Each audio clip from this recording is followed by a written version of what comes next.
नमस्कार दोस्तों, स्वागत है आपका वर्ण में। हम अध्याय 1 पढ़ रहे हैं, संख्याएं पुनरावृत्ति। हमने से पहले की क्लासेस में क्या जाना? इसके पहले की क्लासेस में हमने प्राकृतिक संख्या जानी, जो अपने कक्षा 6वीं में भी पढ़ी हुई है।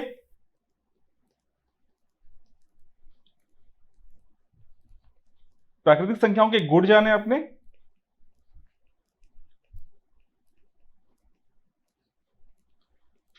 उसके कुछ उदाहरण आपने समझा।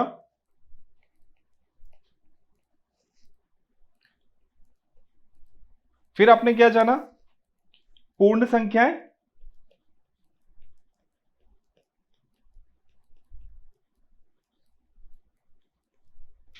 फिर आपने क्या? पूर्ण संख्याओं के गुण जाने।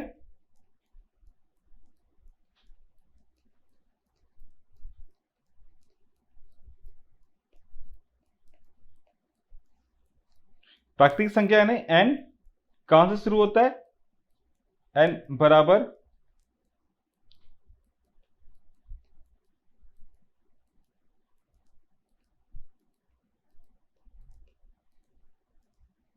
एक, दो, तीन, चार, पांच, छ अनगिनत तक।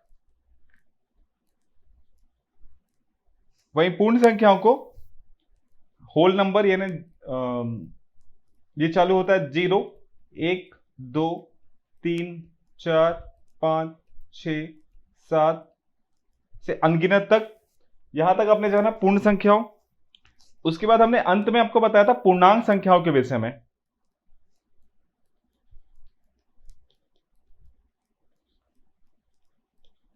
हमारी जो टॉपिक खत्म हुई थी पूर्णांक संख्याओं पर ही खत्म हुई थी।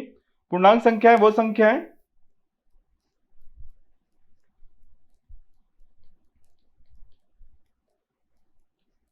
धनात्मक संख्याएं, शून्य व ऋणात्मक संख्याओं का समूह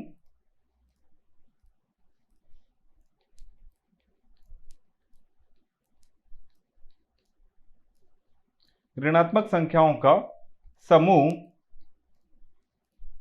पूर्णांक संख्याएं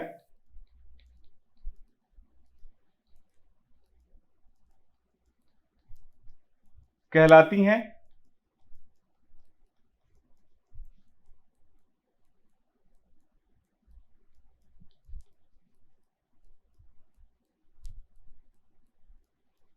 इसे हम I या Z द्वारा प्रदर्शित करते हैं या द्वारा दर्शाते हैं।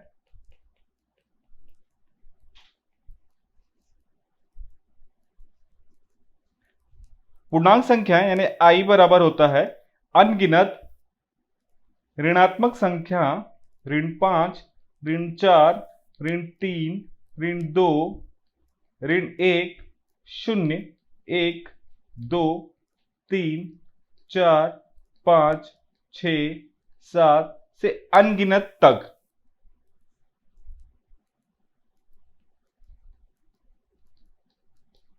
सबसे छोटी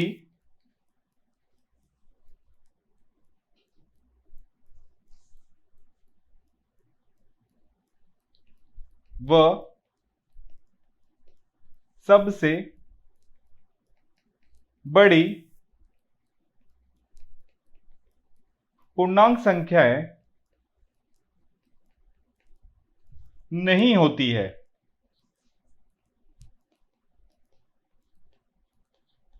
आपने देखा था प्राकृतिक संख्याओं में सबसे छोटी प्राकृतिक संख्या 1 होती है। वहीं पर पूर्ण संख्याओं की सबसे छोटी पूर्ण संख्याएं क्या होती है? 0। वहीं पर जो आपके पास अभी पूर्णांक संख्याएं हैं, पूर्णांक, इसमें आपका सबसे छोटी राशि कोई नहीं होती। ये माइनस अनगिनत से चालू होकर धनात्मक अनगिनत तक आपकी पूर्णांक संख्याएं होती हैं। केवल एक शून्य जो है वो बीच में होता है, बाकी उसके आजू बाजू अनगिनत सी संख्याएं हो सकती हैं।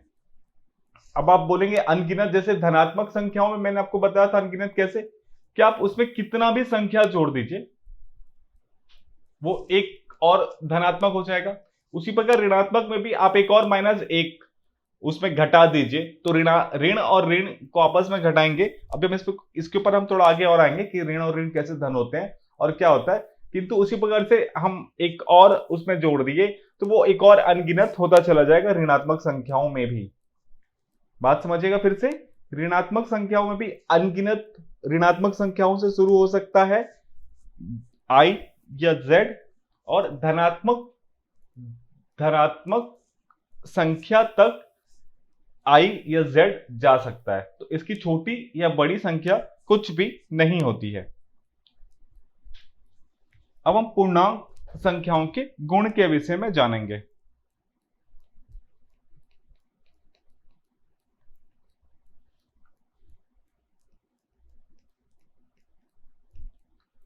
पूर्णांक संख्याओं के गुण।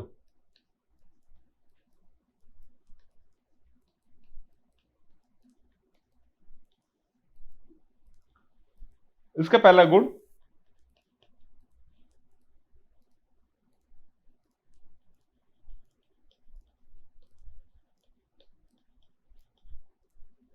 पूर्ण संख्या के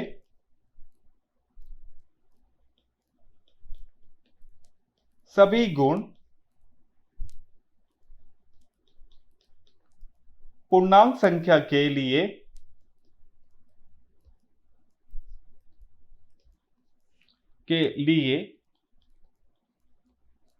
भी सही होते हैं।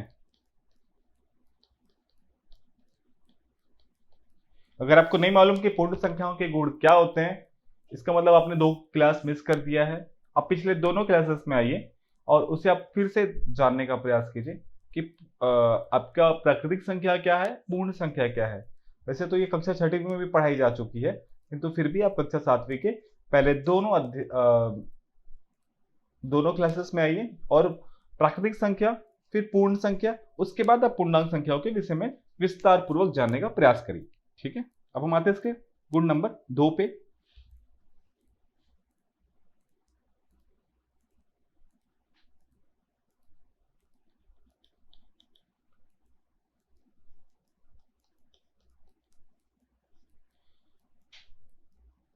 पूर्णांक संख्याओं के योग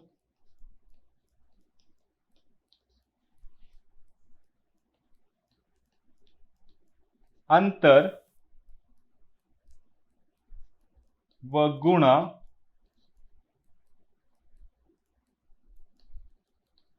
सदैव पूर्णांक संख्या होता है। अब आप बोले ये कैसे है, तो मैं इसके जो उदाहरण है आपको थोड़ा बाद में बताऊंगा, क्योंकि अभी हमारे कुछ और 1-2 उदाहरण आपको मैं समझाऊंगा, तो आपको ऋणात्मक जोड़ना, ऋणात्मक घटाना, इसके विषय में भी जान जाएंगे। किंतु ये आप पॉइंट आप याद रखेंगे, इसको मैं अभी आपको थोड़ी देर में बता रहा हूं। आज की क्लास में बताऊंगा इसका उदाहरण पेंडिंग है। मैं यहां पर कुछ जगह छोड़ देता हूं ताकि हम आगे इस पे आके आपको बताएंगे। ठीक है, तीसरा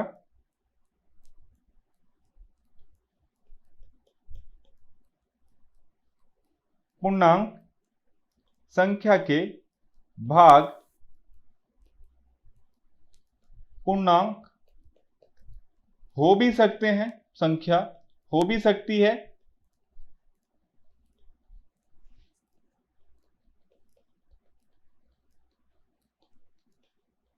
अथवा नहीं भी।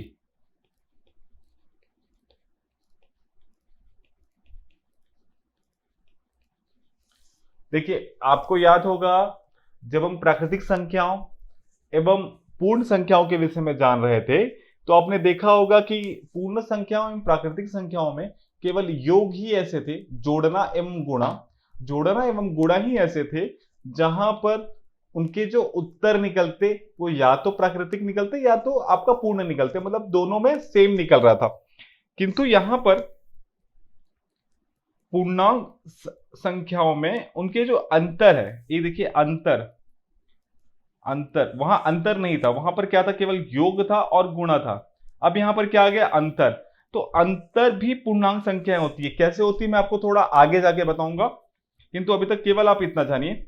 और पूर्णांक संख्याओं के भाग, तो पूर्णांक संख्याओं के भाग हो भी सकते हैं अथवा नहीं। यहां पर अभी भी वही शंका है कि या तो वो पूर्णांक संख्या होगा या नहीं होगा। जैसे 5/5 कर दिए तो 1 आ गया, वो पूर्णांक संख्या है।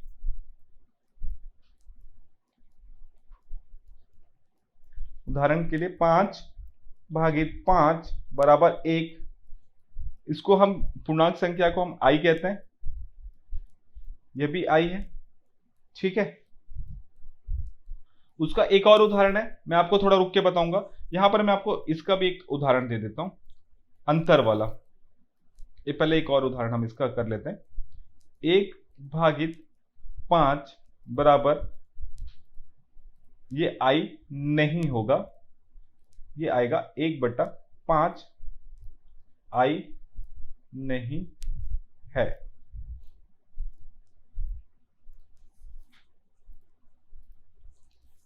यहां पर मैं आपको दिखाता हूं, 5-3 ये दोनों आई है,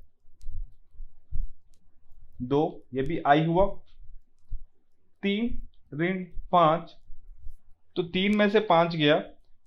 अब मैं आपको ऋणात्मक संख्याओं का जोड़ना और घटाना आपने कक्षा 6वीं में भी पढ़ा होगा, किंतु हम इसकी पुनरावृत्ति करें तो आपको बताऊंगा थोड़ा सा रुक के।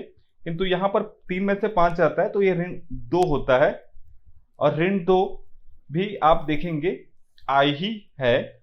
ये देखिए आई, कि हर ऋणात्मक संख्या और हर धनात्मक संख्या पूर्णांक होती है। तो यहां पर मैंने आपको 2 उदाहरण दे दिया है, 2-3 उदाहरण आपको और बाद में दूंगा, हो सकता है आगे दूसरे प्रश्न में दे दूं या यहां पर भी दे सकता हूं, ठीक है। हम आगे बढ़ते हैं।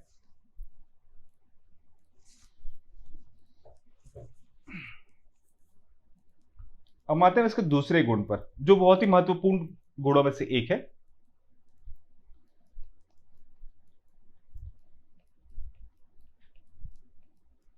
जो आपको सदैव याद रखने का प्रयास करना है। 2 धनात्मक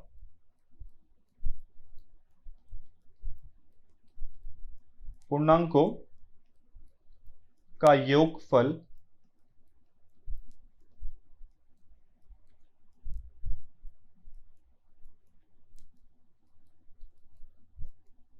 सदैव धनात्मक पूर्णांक होता है, ठीक है। इसके 2 पहलू है, पहला मैं आपको समझाता हूं। 2 धनात्मक पूर्णांक यानी 4, एक और ले लिया मैंने 5 का योगफल सदैव धनात्मक पूर्णांक होता है। 4 और 5 को आपने जोड़ा, कितना आया? 9, ठीक है। क्या आया? ये धनात्मक, धन में है, धन धनात्मक पूर्णांक आया। तो इसका मतलब ये हुआ कि 2 धन आपस में जब जोड़ते हैं तो धन होता है, ठीक है।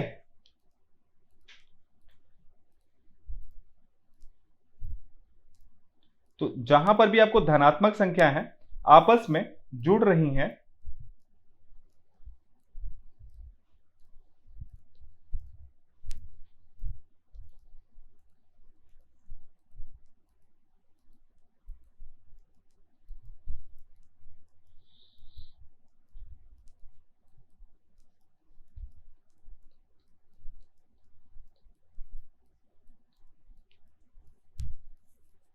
अब यहीं पर हम दूसरा उदाहरण देखते हैं।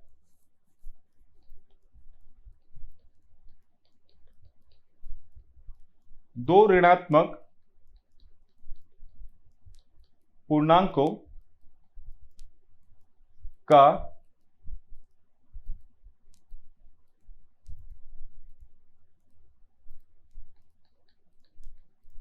योगफल सदैव ऋणात्मक पूर्णांक होता है। 2 ऋणात्मक, मान लीजिए -4 है, धन ऋण 5, ये जो होगा यहां पर आप देखिए, इसके बारे में हम थोड़ा सा आगे चर्चा करेंगे। ये वाला जो है ना, इस पे हम थोड़ा सा आगे चर्चा करेंगे, किंतु यहां पर ये हो जाता है ऋण 4 और ऋण 5 बराबर 4 और 5 आपस में जुड़ेंगे और जो चिन्ह है वो ऋणात्मक ही रहेगा। तो ये हो गया ऋण 9। तो दो ऋणात्मक पूर्णांकों का योगफल, आप इन दोनों को आपस में जोड़िए, दोनों जगह ऋण है, दोनों में ऋण हो तो आप इसको ऐसे मान लीजिए। ठीक है, मैं आपको ऐसे समझा देता हूं। दोनों ऋणात्मक पूर्णांकों का योगफल, दो ऋण है उसको आपको जोड़ रहे हैं, ऋण बाहर निकालिए, दोनों को आपस में जोड़िए और जो उत्तर आएगा वो ऋणात्मक ही उत्तर आएगा। अर्थात ये भी आई है, ये भी आई है और ये जो आया ऋणात्मक आई आया, यानी ऋण और ऋण आपस में तो जुड़े, उत्तर तो जुड़े, किंतु जो उत्तर आया वहां पर आपको चिन्ह क्या डालना है? ऋणात्मक। उत्तर जो आएगा उसके सामने क्या डालना है? ऋणात्मक संख्या। उत्तर के सामने आपको डालना है ऋणात्मक संख्या। ये दोनों आपस में जुड़ गए, किंतु जो ऋणात्मक आया चिन्ह उसको आपको देना है ऋणात्मक संख्या। यहां पर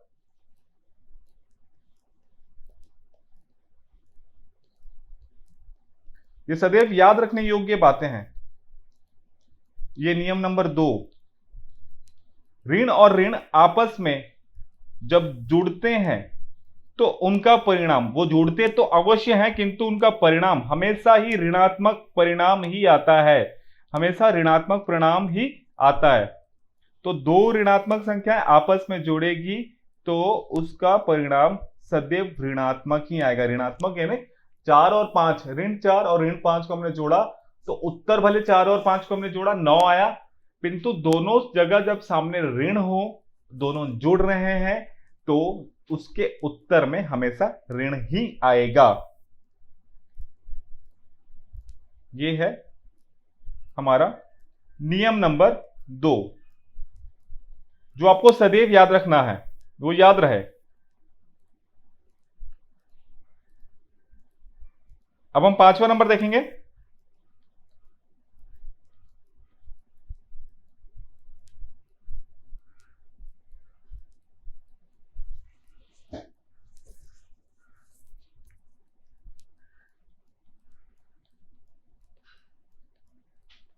एक धनात्मक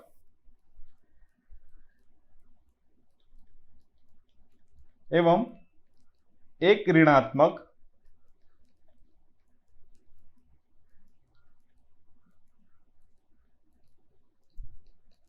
पूर्णांक का योगफल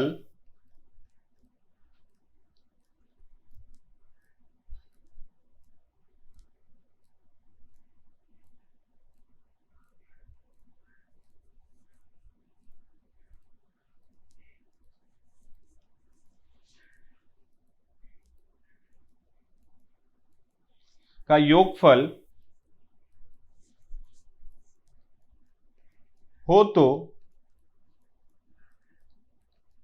वे दोनों आपस में घटेंगे तथा परिणाम में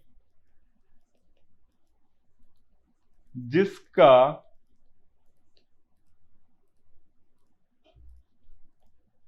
आंकिक मान, अब ये आंकिक मान क्या होता है? अब आप सोचेंगे आंकिक मान क्या चीज हो गया। मैं समझाऊंगा आपको आंकिक मान, अब घबराइए मत, मैं आपको उदाहरण के माध्यम से संपूर्ण समझाने का प्रयास करूंगा ये आंकिक मान होता क्या है। अभी आप समझने का बस प्रयास कीजिए, जो मैं लिख रहा हूं उसे आप याद रखिएगा। जिसका आंकिक मान एक धनात्मक एवं ऋणात्मक पूर्णांकों का योगफल, या तो यहां योगफल भी होता है या घटाना भी होता है, आप कुछ भी हो सकता है, हो तो वे दोनों आपस में घटेंगे। योगफल हो या घटाना हो तो वो आपस में घटेंगे ही घटेंगे, हो तो वो आपस में घटेंगे तथा परिणाम में जिसका आंशिक मान बड़ा हो उसका चिन्ह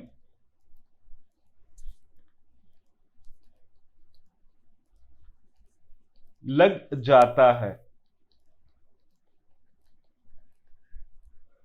अब आप उदाहरण के माध्यम से समझिएगा, ठीक है।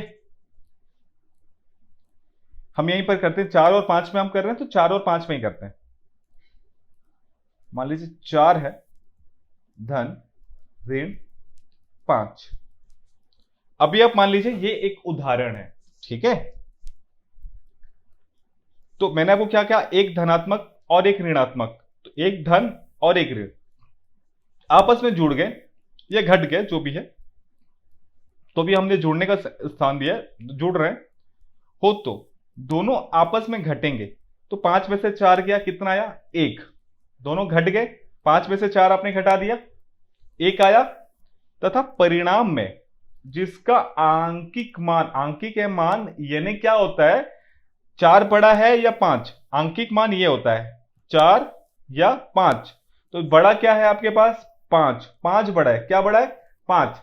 4 और 5 में 5 बड़ा है ना, तो 5 का आंकिक मान जो बड़ा हो, जिसका आंकिक मान बड़ा हो, उसका चिन्ह, उसके आगे क्या लगा है, ऋण।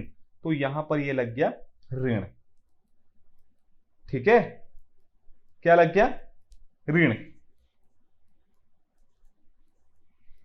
तो ये है अब हमारा नियम नंबर 3।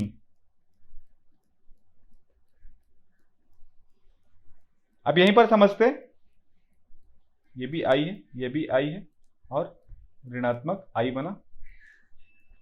अब यहां पर मान लीजिए 5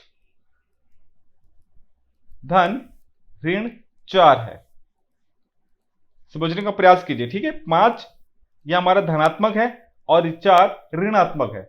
तो 5 में से 4 गया, हमने लिखा यहां 1, और यहां देखिए बड़ा क्या है, आंकिक मान किसका बड़ा है, 5 बड़ा या 4, 5। 5 के आगे चिन्ह क्या है, देखिए एक बात आपको याद रखना है, वैसे तो आपने छठवीं में पढ़ा होगा, मगर मैं आपको फिर से रिमाइंड करवा रहा हूं, फिर से आपको याद दिलवाने का प्रयास कर रहा हूं कि अगर किसी संख्या के सामने कोई भी चिन्ह ना लगा हो, किसी संख्या के सामने अगर कोई भी चिन्ह ना लगा हो, इसका मतलब उसके सामने धनात्मक संख्या है, उसके सामने धन जुड़ा हुआ है, यानी धन जुड़ा हुआ है। किसी संख्या के सामने अगर कोई चिन्ह नहीं लगा है, इसका मतलब उसके सामने धन लगा हुआ है।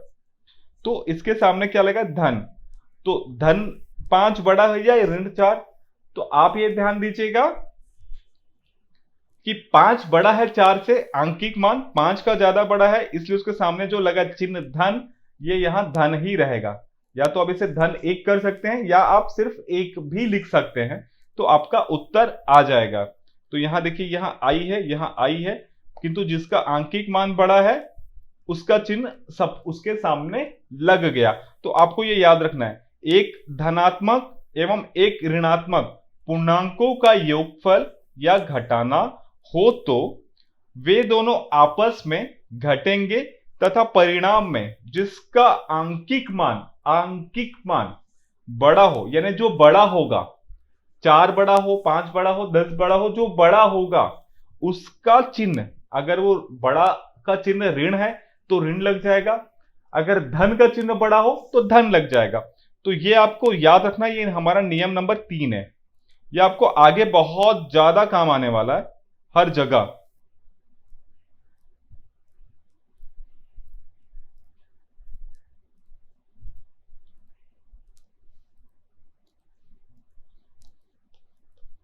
ठीक है। तो एक धनात्मक और ऋणात्मक पूर्णांकों का योगफल या घटाना हो तो वे आपस में घटेंगे तथा परिणाम में जिसका आंकिक मान बड़ा हो उसका चिन्ह लग जाता है। यह हमारा नियम नंबर 3 है। यह आपको हमेशा याद रखना है, क्योंकि आपको हमेशा काम आना है। जितना भी गणित आपको बनेगा वो इसी जो मेथड है, यही जो सूत्र है, ये आपको उम्र लगना है अब से। तो आज आपको क्लास समझ में आ गई होगी। हम आगे इसके और भी नियम पर डिस्कस करेंगे। आज हमने केवल 5 इसके गुण जाने, इसके और भी गुण हैं जिसके बारे में हम कल आगे बात करेंगे। तो आज का समाप्त हम यहीं पर समाप्त करते हैं। आशा करता हूं आपको क्लास बहुत अच्छा लगा होगा। आज के लिए धन्यवाद।